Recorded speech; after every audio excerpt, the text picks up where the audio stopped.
それでは4番目の方ご紹介申し上げます。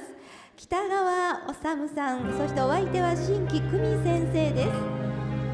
種目はルンバです。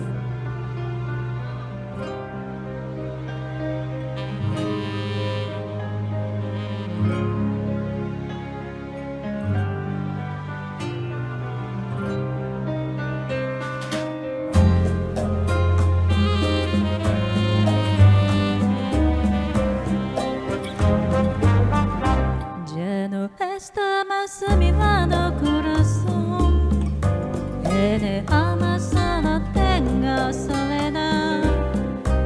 Y si ya no puedo verte, que Dios me hizo quererte para hacer sufrir más.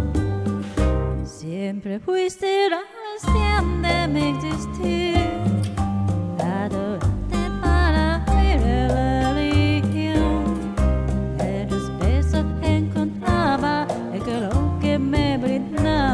El amor y la pasión es la historia de un amor como no hay otro que me hizo comprender la verdadera que le dio luz a mi vida,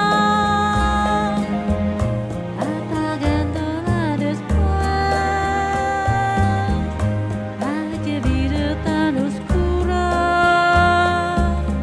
Sin tu amor no viviré。我的心里只有你，没有他。